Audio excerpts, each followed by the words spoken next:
নবীর উম্মতের দল, যারা মা বাবা রয়েছেন, সন্তানের অভিভাবক বিন্দু রয়েছেন, আপনারা মনে করেন যে শুধু সন্তান জন্ম দিলেই বাবা মা হওয়া যায়, কিন্তু সন্তান জন্ম দিলেই বাবা মা হওয়া যায় না।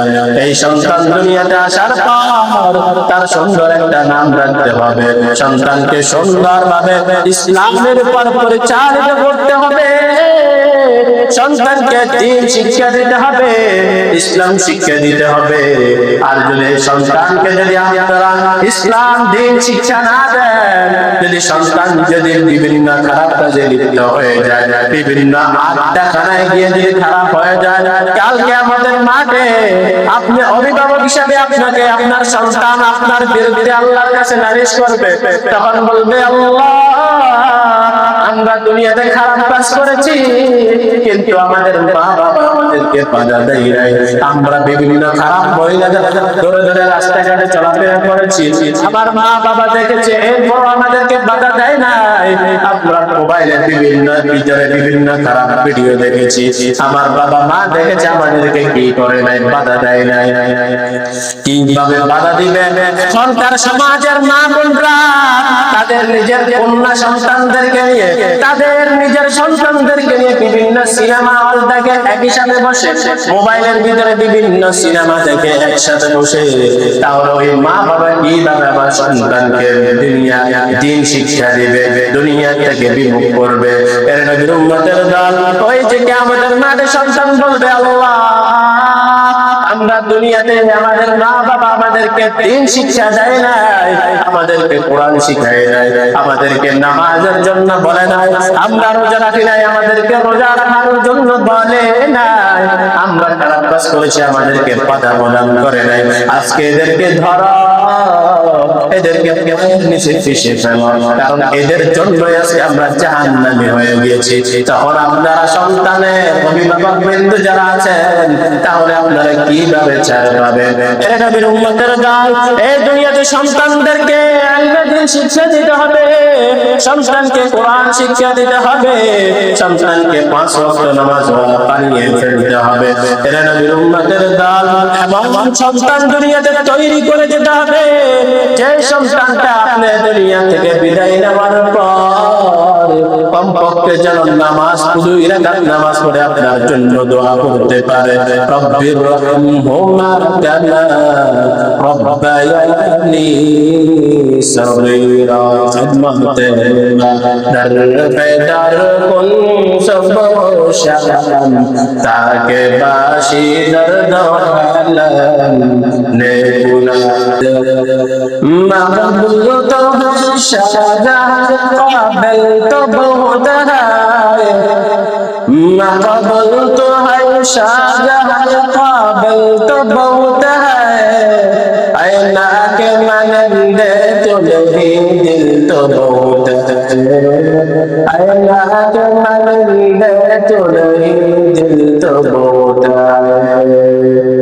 दुनिया में हो दुनिया का तलबगार नहीं हो, दुनिया में हो दुनिया का तलबगार नहीं हो, बाजार से गुजर लो खरीदार नहीं हो, बाजार से गुजर लो खरीदार नहीं हो।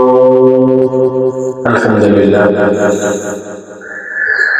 আল্লাহ সুবহানাহু ওয়া তাআলার কাছে অসংখ্য শুকরিয়া যে মহান মেকানিম আমাদেরকে দুনিয়ার সমস্ত কাজ থেকে ফারেক করে সুস্থতার মতো একটি বড় নিয়ামত দান করে জুমার নামাজ আদায় করার লক্ষ্যে মসজিদে সামনে কিছু কথা বলা এবং আপনাদেরকে শুনবার জন্য যে দয়াময় আল্লাহ তাআলা তৌফিক দান করেছে, ওই দয়াময় আল্লাহ তাআলার শেখানো ভাষা উচ্চ কণ্ঠে একবার কালিমাতুশ শুকর উচ্চারণ করে আলহামদুলিল্লাহ, লক্ষ কোটি দুরূদ সালাম সাইয়্যিদুল মুরসালিন ইমামুল মুরসালিন শাফিউল মুজলিমিন রাহমাতুল লিল আলামিন হাবিবে কিবরিয়া আশরাফুল আম্বিয়া দো জাহানের সরদার জনাব মুহাম্মদ মুস্তাফা มุสตาฟา সাল্লাল্লাহু তাআলা আলাইহি ওয়া সাল্লামের উপর। সাল্লাল্লাহু তাআলা আলাইহি ওয়া সাল্লামের উপর। রাসূলের নাম যখন উচ্চারণ করা হয় তখন রাসূলের উপরে যদি কেউ গুরুত্ব না করে তাহলে তার উপর রাসূলের কি রয়েছে? অভিশাপ রয়েছে। রাসূলের সামনে গুরুত্ব করলে লাভ হয় না ক্ষতি হয়? লাভ হয়। কি লাভ হয়? যে তিনটা পুরস্কার পাওয়া যাবে। কয়টা পুরস্কার? এক নাম্বার পুরস্কার হলো যে আল্লাহ তাআলা তার আমলনামায় 10টি লিখে দিবে। শুধু আল্লাহ তাআলা 10টি লিখবে না, দুই নাম্বার পুরস্কার হলো আল্লাহ তাআলা তার আমলনামা থেকে 10টি খারাপ কাজ মুছে দিবে, বদ আমল মুছে দিবে। তিন নাম্বার পুরস্কার হলো 10 মর্তবা মর্যাদা আল্লাহর কাছে তার বৃদ্ধি হয়ে যাবে। সুবহানাল্লাহ। তাহলে পৃথিবীতে সর্বোত্তম আমল হলো দুরূদের আমল। কিসের আমল? দুরূদের আমল। টাকা পয়সার প্রয়োজন, দুরূদের আমল করতে হবে। কিসের আমল করতে হবে? আমি উঠতে বসতে চলতে ফিরতে সর্ব অবস্থায় কিসের আমল করতে হবে? দুরূদের আমল করতে হবে। যদি কোনো বান্দা যদি দুরূদের প্রতি আমল যদি না করে, রাসূলের নাম শোনার পর যদি কি রাসূলের শানে দুরূদ না প্রেরণ করে, তাহলে তার উপর আল্লাহ রাসূল কি দিয়েছেন? অভিশাপ দিয়েছেন। আল্লাহ সুবহানাহু ওয়া তাআলা আমাদের সবাইকে বেশি বেশি দুরূদের আমল করার তৌফিক দান করুন। আমিন। মুহতারাম হাজিরিন, আমি আপনাদের সামনে আপনাদের খেদমতে যে আয়াতটি তেলাওয়াত করেছি, আল্লাহ তাআলা ওই আয়াতের ভিতরে বলেন, ইয়া আইয়ুহাল্লাযীনা আমানু তাকুল্লাহ।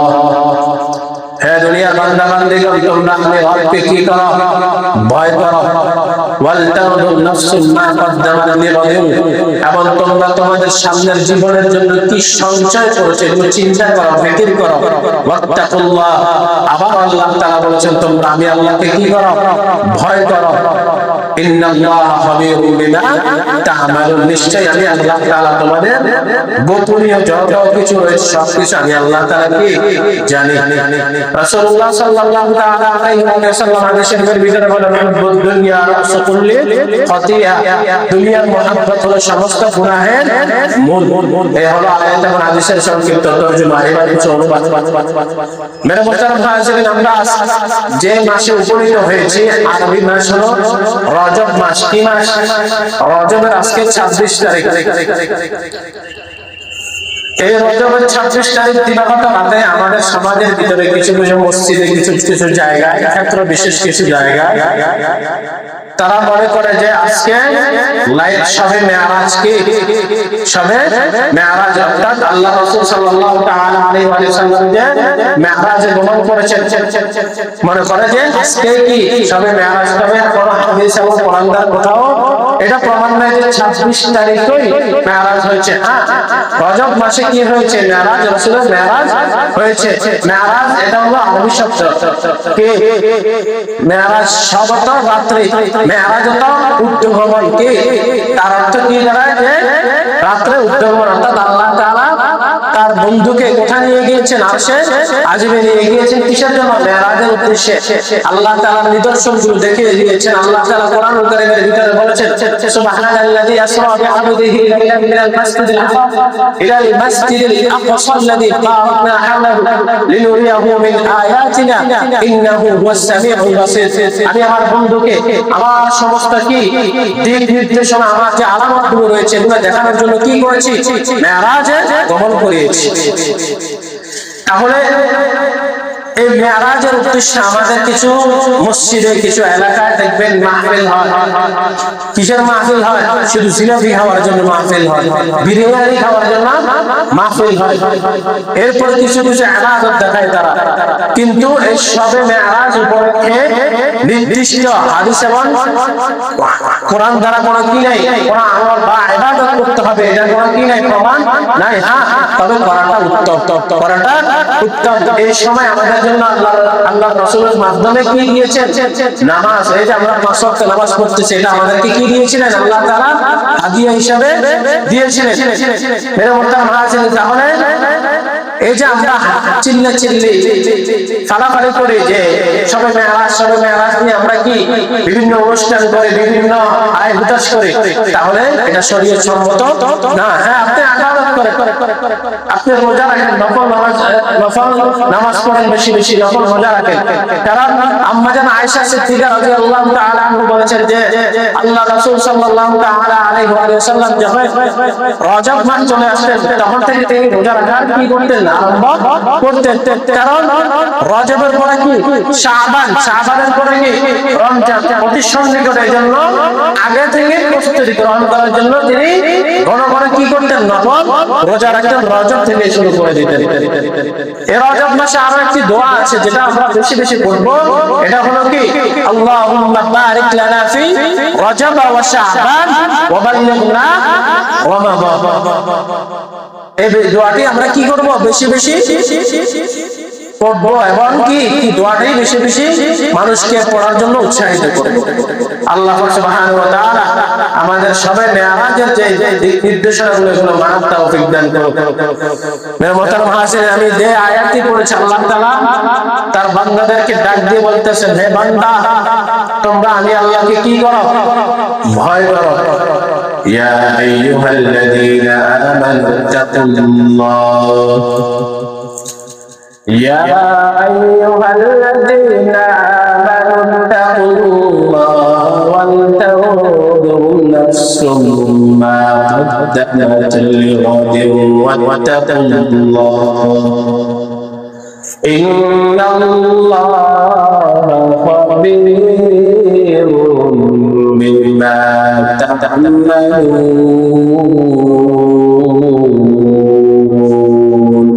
في كلام زند قرآن حكيم حكمت أولى وزالست قد جميع العلم في القرآن حكيم تقاصفت منه إفهام الرجال।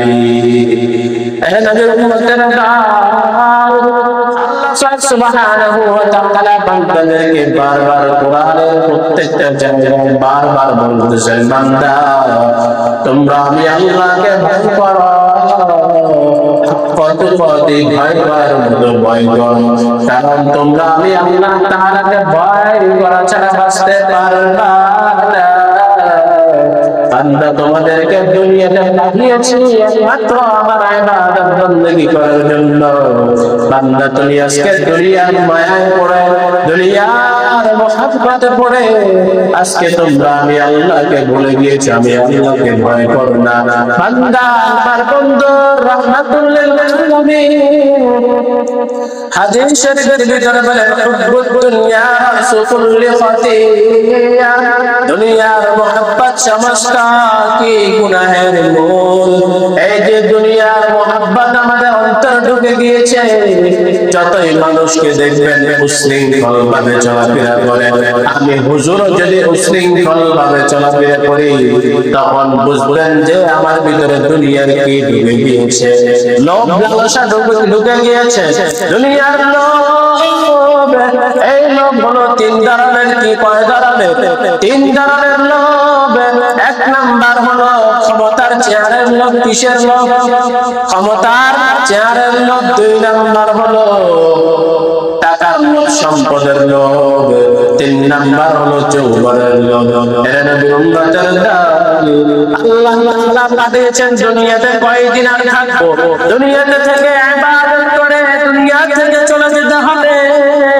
তবে চলে যেতে হবে একমাত্র আল্লাহ তাআলার হুকুম অনুযায়ী চলে যেতে হবে।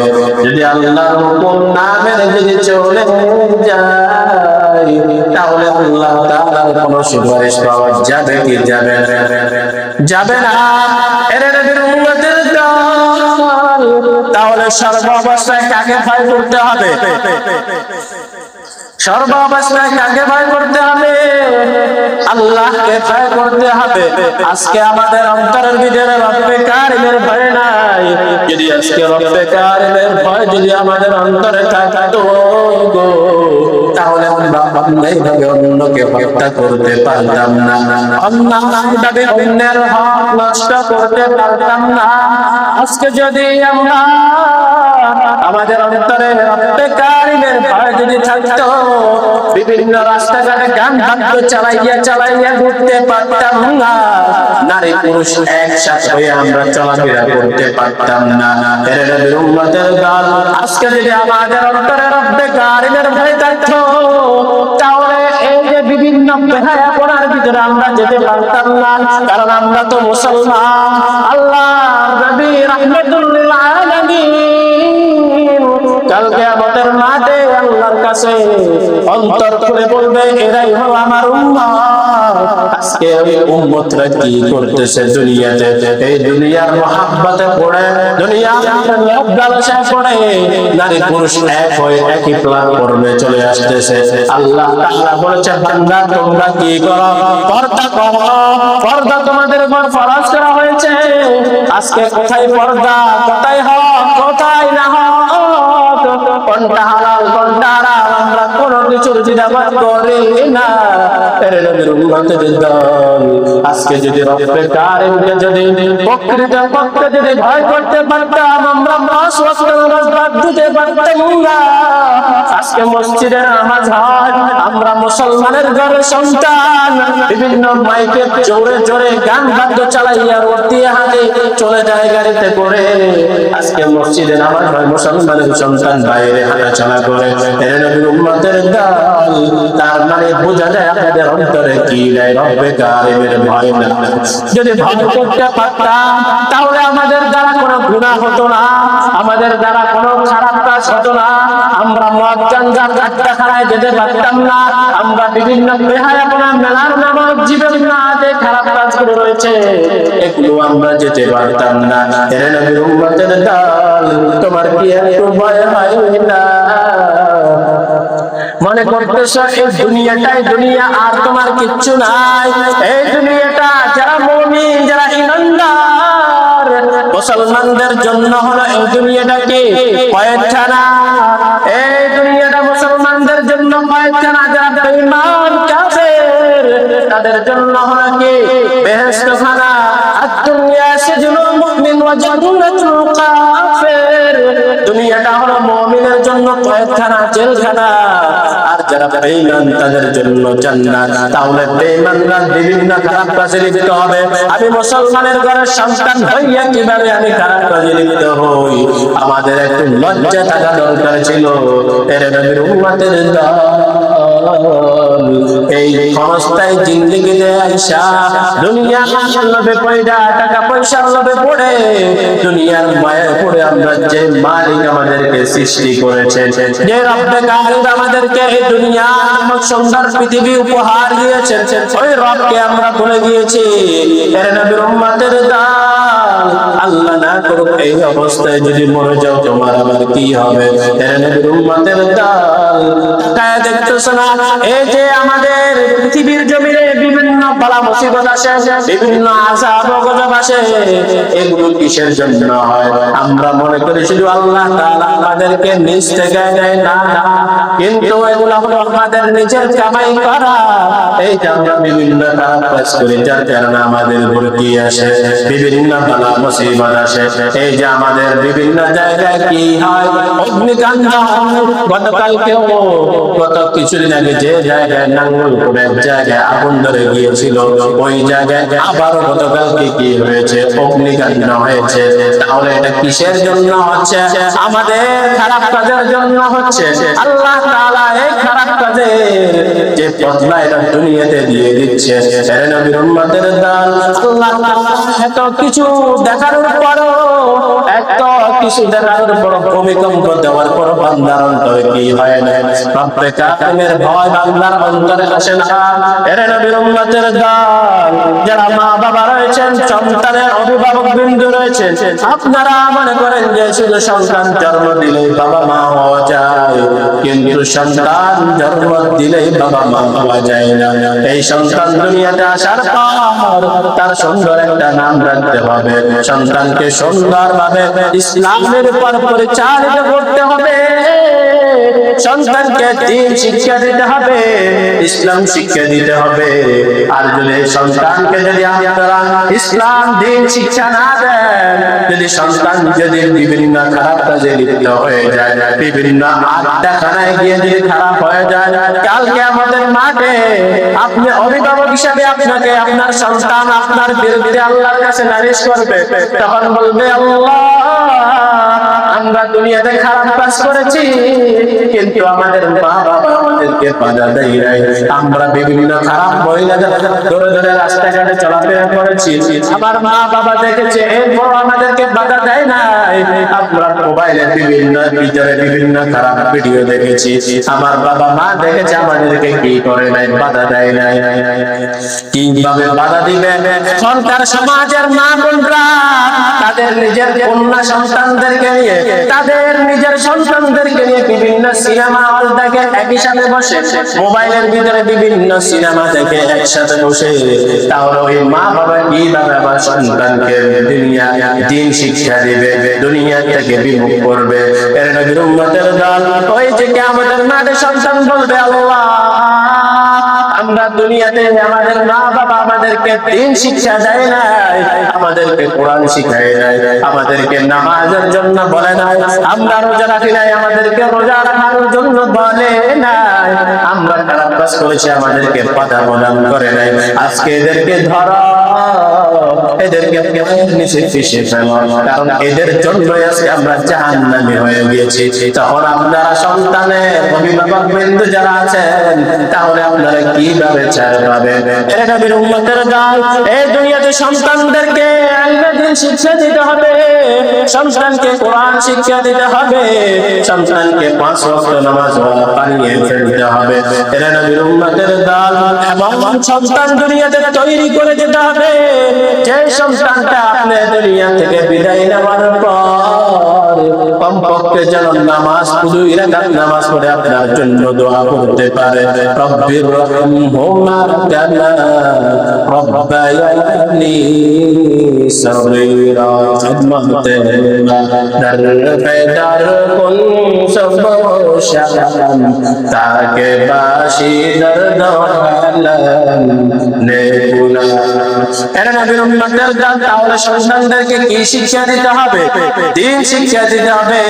কারণ রাহমাতুল লিল আলামিন বলেছেন, তালাবুল ইলমি ফরিদাতুন আলা কুল্লি মুসলিম, প্রত্যেকটা নরনারীর উপর দ্বীনি ইলম শিক্ষা করা কি ফরজ। এর নবীর উম্মতের দল আমাদের যাদের সন্তান আছে তাদেরকে কি দিতে হবে? কোরআন শিক্ষা দিতে হবে, নামাজ শিক্ষা দিতে হবে, দ্বীনের উপর কিভাবে চলতে পারবে এটা শিক্ষা দিতে হবে। এর নবীর উম্মতের দল আল্লাহর বান্দা, তার নাম হলো ইমামউদ্দিন। ইমামউদ্দিন দুনিয়াতে আসার পর তার মা বাবা দুনিয়া থেকে বিদায় নিয়ে চলে গিয়েছেন। এই দিক দিয়ে তার মা অন্যের ঘরে কাজ করে করে নিজের পেট চালায়। তখন সন্তান ইমামউদ্দিনকে বলল, এই ইমামউদ্দিন, আমার পক্ষে আর তোমাকে চালানো সম্ভব হবে না, যাও তুমি অন্যের বাড়িতে কাজ করে নিজের জীবন পরিচালনা করো। তখন ইমামউদ্দিন বাড়িতে গিয়ে একজন ভাইয়ের কিছু গরু ছিল, গরুর রাখালের দায়িত্ব গ্রহণ করেছে। সকাল বেলায় যায় গরুগুলো পুরা দিন মাঠে চলাফেরা করানোর পর, চাষের পর সন্ধ্যা বেলায় বাড়িতে রেখে এসে আবার বাড়িতে চলে আসে। এইরকম করতে করতে হঠাৎ একদিন সন্ধ্যার সময় যখন ইমামউদ্দিন বাড়ির উদ্দেশ্যে রওনা, তখন প্রতিমধ্যে মসজিদের ইমাম সাহেব দেখে ফেলল, দেখে বলল, হে যুবক, দাঁড়াও দাঁড়াও, তুমি কই যাচ্ছ? তখন বলল, আমি তো অমুক বাড়ির রাখাল, আমি গরু চড়াইয়া মাঠ থেকে গরু নিয়ে আসতেছি। তখন বলতেছে, তোমার নাম কি? তখন বলল, আমার নাম হলো ইমামউদ্দিন। তখন ইমাম সাহেব চমকে দেওয়া, চমকে উঠল, কি বলো তোমার নাম ইমামউদ্দিন? তুমি কোথায় জগতের ইমাম হইবা? আজকে তুমি গরুর ইমামতি করতেছ? এর নবীর উম্মতের দল তখন ওই যুবক দুইটা চোখের পানি ছেড়ে বলল, হুজুর, আমার বাবা মার বুক ভরা স্বপ্ন ছিল তাদের সন্তানকে একজন আলেম বানাবে, একজন হাক্কানি আলেম বানাবে, হাফেজ কোরআন বানাবে। কিন্তু দুঃখ, এই দুনিয়াতে আসার পর আমার বাবা দুনিয়া থেকে বিদায় নিয়ে চলে গিয়েছে, আমাদের কোনো অর্থ নাই, সম্পদ নাই, আমার মা অন্যের ঘরে কাজ করে করে পেট চালায়। আমি চাইলে এলেম শিখতে পারবো না, কারণ এলেম শিখতে হলে কি লাগে? টাকা লাগে, পয়সা লাগে। তখন মসজিদের ইমাম সাহেব বলল, ইমামউদ্দিন, এলেম শিখতে টাকা লাগে না, বাবা পয়সা লাগে না, সেখানে গিয়ে ইলম শিখে আসো। তখন যুবক খুশি হয়ে গিয়েছে, দৌড়াইয়া মায়ের কাছে চলে গিয়েছে। মায়ের কাছে গিয়ে বলে, মা তোমার মনের স্বপ্ন হয়তো পূরণ হতে যাচ্ছে। মসজিদের ইমাম সাহেব বলেছে ইলম শিক্ষার আগে টাকা লাগে না। আমি আজকে ইলম শিক্ষা করার জন্য বের হয়ে যাচ্ছি গো মা, আমার জন্য দোয়া করে দাও। তখন মা তার সন্তানকে দুইটা চোখের পানি ছেড়ে আদর করে বিদায় দিল। সন্তান মার কাছ থেকে বিদায় নিয়ে মসজিদে রওনা। মসজিদের ইমাম সাহেবকে গিয়ে বলল, ইমাম সাহেব আমাকে ঠিকানা দিয়ে দেন, আমি মায়ের কাছ থেকে বিদায় নিয়ে আসছি, আমি ইলমে দিন শিক্ষা করতে চাই। তখন বলল, ভারতে সাহারানপুরে একটি মাদ্রাসা আছে, তুমি যাও ওই মাদ্রাসায় ইলমে দিন শিখতে পারবা, বিনিময়ে কোনো টাকা লাগবে না, পয়সা লাগবে না। তখন আল্লাহর বান্দা ইমামউদ্দিন রাওয়ানা, আল্লাহর কি কুদরত, আল্লাহর কি কুদরত। এই দিক দিয়ে ভারতের সাহারানপুরের মাদ্রাসার প্রিন্সিপাল সাহেবকে ঘুমের ঘরে আল্লাহ তাআলা স্বপ্ন দেখিয়ে দিয়েছেন, এ বাংলাদেশ থেকে একজন সন্তান আসতেছে, ওই সন্তানটার নাম হলো ইমামউদ্দিন। সন্তানের বাবা নাই, মা আছে অনেক গরিব, ইলমে দিন শিখার জন্য তোমার মাদ্রাসায় আসতেছে, তুমি তার যত কিছু প্রয়োজন তুমি তার জন্য সবকিছু ব্যবস্থা করে দিবে। সকালবেলা যখন ফজরের নামাজের আযান হয়ে গেল, সবাই ফজরের নামাজ জামাতের সাথে আদায় করার পর প্রত্যেকদিন প্রিন্সিপাল সাহেব রুমে গিয়ে বসে থাকতো। আজকে প্রিন্সিপাল সাহেব আর রুমে যাচ্ছে না, মাদ্রাসার গেটের সামনে গিয়ে বসে রয়েছে। তখন সবাই ভয় পেয়ে গিয়েছে, আজকে কি হলো, গেটে কেন বসলো। তখন কিছুক্ষণ পরে একজন একজন ছাত্র ঢুকতেছে আর পরিচয় নিতেছে, ওই যে ইমামউদ্দিন আসবে তাকে খোঁজ করতেছে।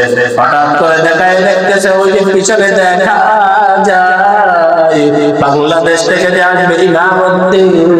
ইমামউদ্দিন আল্লাহর জিকির করতে করতে সাহারানপুরের মাদ্রাসার গেটের দিকে আসতেছে। যখন গেটের সামনে আসলো তখন বলল, তোমার নাম কি? তখন বলল, আমার নাম ইমামউদ্দিন, আমি বাংলাদেশ থেকে আসছি।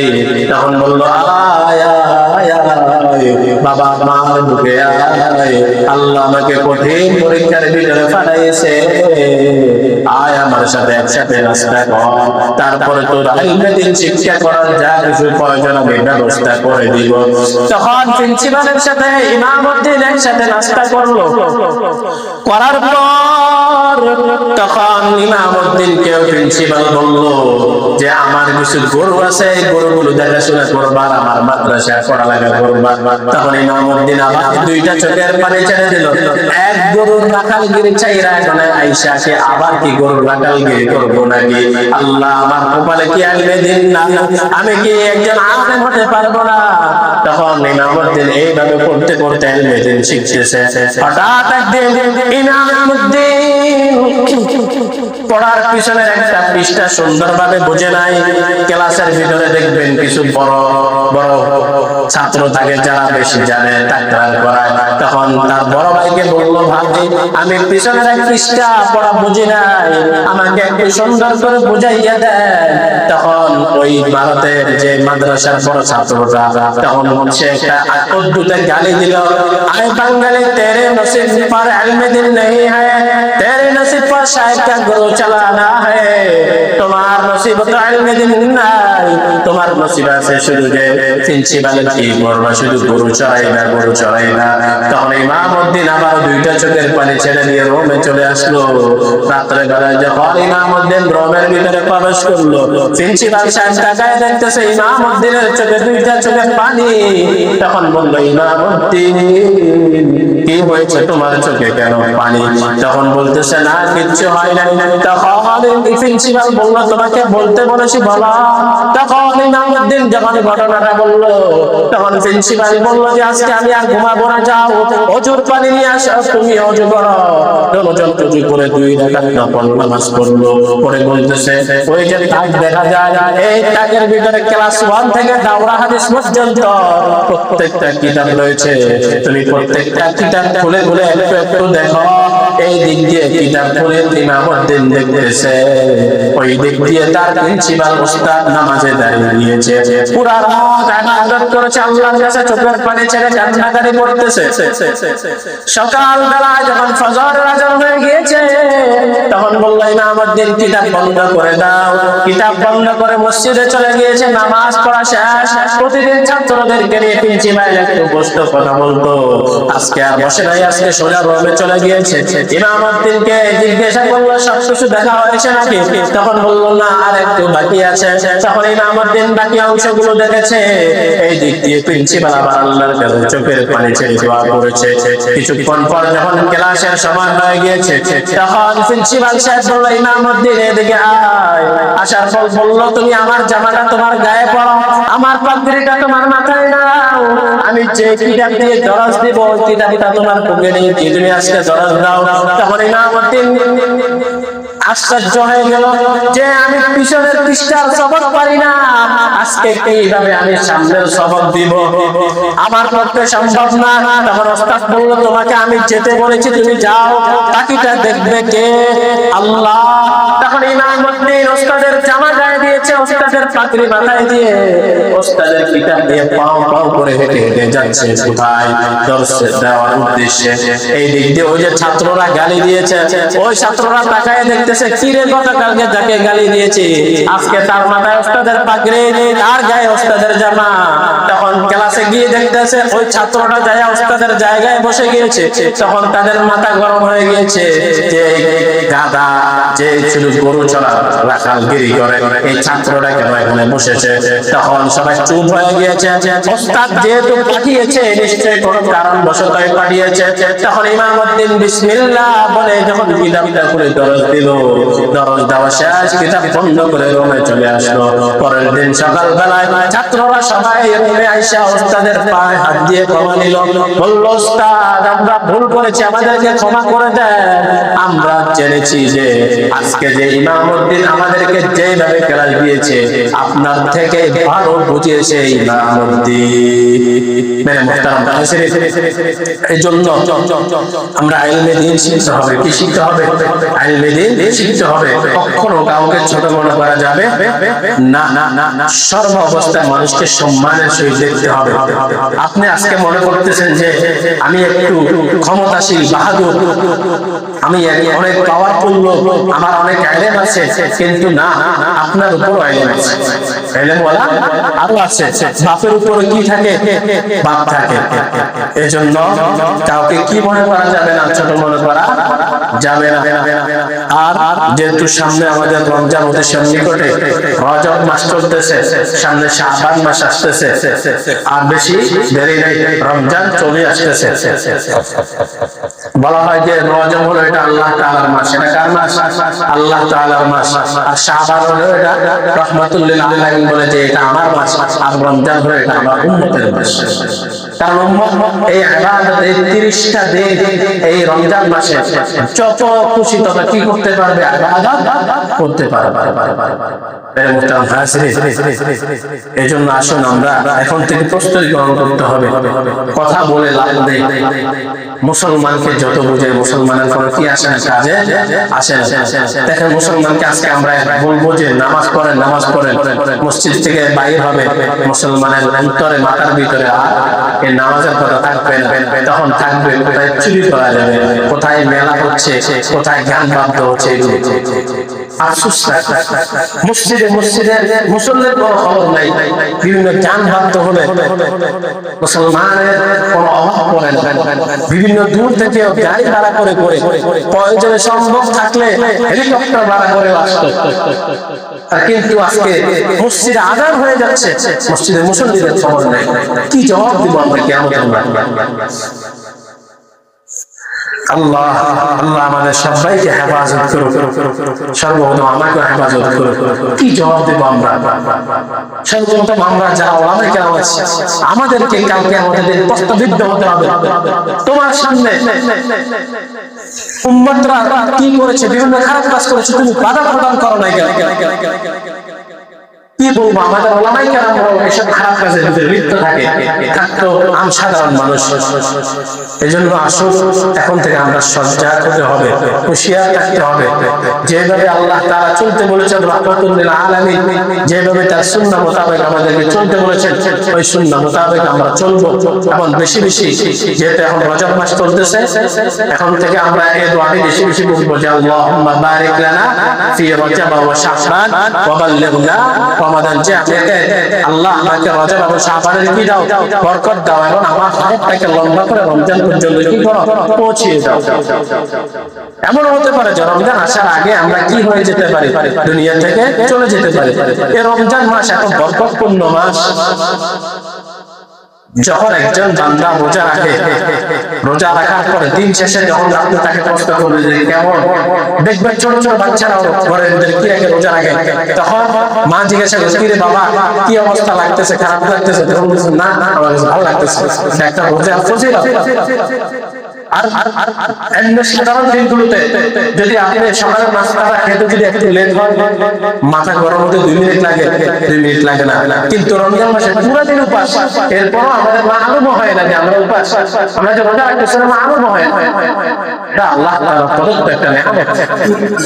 এজন্য আল্লাহ তাআলা আমাদের সবাইকে রমজান পর্যন্ত যেন আমাদের কথা পৌঁছে যায়, এজন্য বেশি বেশি রব্বে কারীমের কাছে দোয়া করতে হবে। শুধু খাইলাম আর ঘুমাইলাম, দুনিয়া এমনি চলে যাবে না। এই দুনিয়া ক্ষণস্থায়ী, আখিরাত হলো চিরস্থায়ী। এই যে ক্ষণস্থায়ীর জন্য চিরস্থায়ী হারাবো না, এটা যেন না পায় আমাদের। আমরা ক্ষণস্থায়ীর দিকে আমরা খেয়াল রাখতে হবে। দুনিয়া যায় একদিকে যায়, এজন্য তো আল্লাহ রাসূল সাল্লাল্লাহু তাআলা আলাইহি ওয়া সাল্লাম হাদিস শরীফের ভিতরে বলেছেন যে হুব্বুদ দুনিয়া রাসূলুল্লাহ খাতিয়া, দুনিয়ার যে মহব্বত গুলো আছে এগুলো সবগুলো গুনাহের। আপনি দুনিয়ার পিছনে দৌড়াবেন, যত দৌড়াবেন তত গুনাহ হবে আপনার দ্বারা।